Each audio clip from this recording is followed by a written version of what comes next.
Mianatra eo an-tongotry Jesosy isan'andro.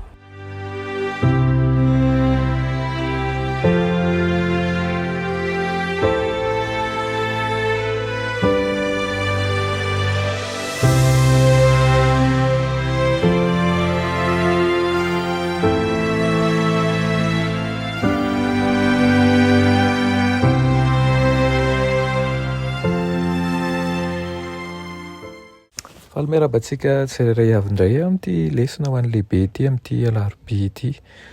Faly miaraba nisatokantrano ihany koa manona fahasoavan'ny Tompo ho anao izay manaraka izao fandarana izao.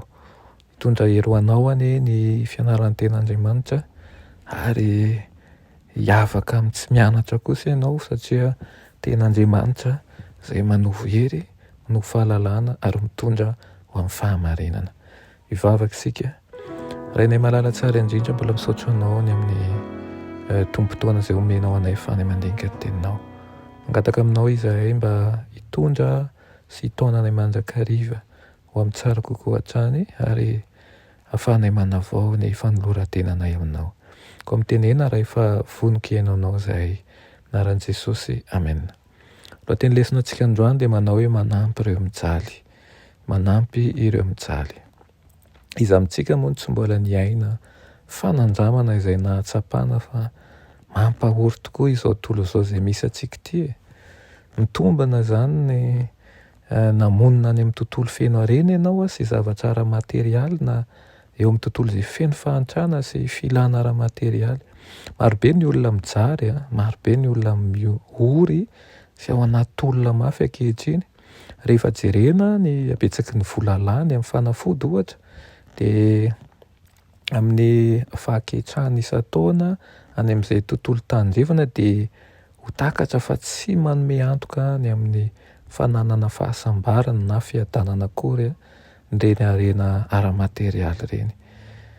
Hoy ny lioka toko 4:7-8 manao hoe ny fanahy Jehova no ato amiko satria nanositra hitory teny soamafaly amin'ny malahelo izy, naniraka hitory fandefasana mpifatotra izy sy fampahiratana amin'ny tsamba nafaka izay nampahoriana. Inona ary no ampianarana izany amintsika momba an'izay nataon'i Jesosy sy izay tokony ataontsika eo amin'ny sehatra misy antsika ho an'ireo mila fanampiana manodidina antsika. Miantso antsika mba hamaly ny zavatra ilain'ny olona rehetra Andriamanitra. Eny fa na dia tsy fantatsika aza ny fotoana andraisan'izy ireo an'i Jesosy ary tsy fantatsika koa aza raha toa handray azy ireo na dia ny anatratra ny mahantra ho an'i Jesosy aza ny tanjona fototry ny asa fanompoantsika dia tokony hanampy azy ireo isika satria ilainy izany fanampiana izany. Manampy azy isika satria efa nandray fa an'i Jesosy ho tompontsika. Efa nandray ary Jesosy efa tia antsika ary izany no asaina ataontsika. Fitsipika ara-baiboly tokony arahana izany ny ohatra nasehon'i Jesosy tamin'ny fanomezana ny zavatra izay ilain'ny olona rehetra. Tsy fantatsika raha handray azy na tsy ny olona rehetra izay ampitsika fa ny atitsika dia ny manampy azy ireny, manome fitiavana azy ireny satria Kristy efa nanome fitiavana antsika. Mba ahafahantsika manampy marina ny hafa nefa dia tokony ho fantatsika ny zavatra ilainy. Samy manana ny fanehoan'ny fomba hitondrana ny namana ny kolontsaina tsirairay avy. Ohatra izao any Inde dia fomba fanao mahazatra ny mandroso hanina, manome zava-pisotro rehefa mandray vahiny. Mora kokoa izany ny manolotra taratasim-bola ho an'ny olona tsy fantatra anankiray noho ny mampahery namana vao namoy havatiana. Mety mihoatra noho ny volana ny zavatra azo tsapaitanana no ilainy namanao, mazana ny fanohananao izay feno firaisapo ao anatin'ny fotoana moizan'olona na zavatra manan-danja no mitondra fanampiana lehibe kokoa.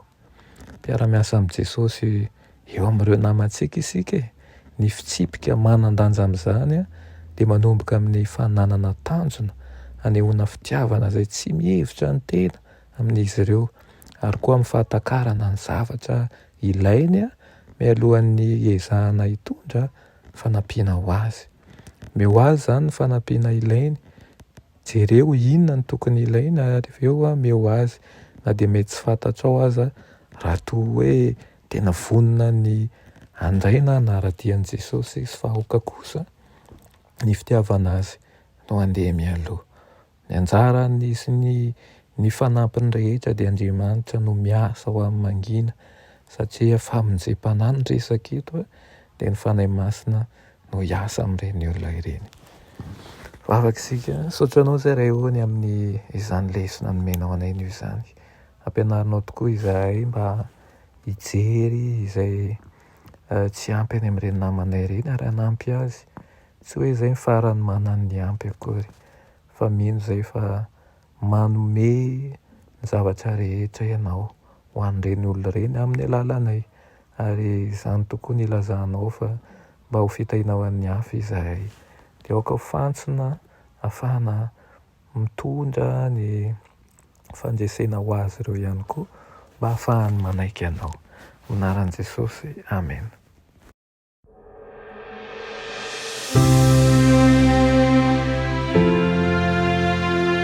Mianatra eo an-tongotry Jesosy isan'andro.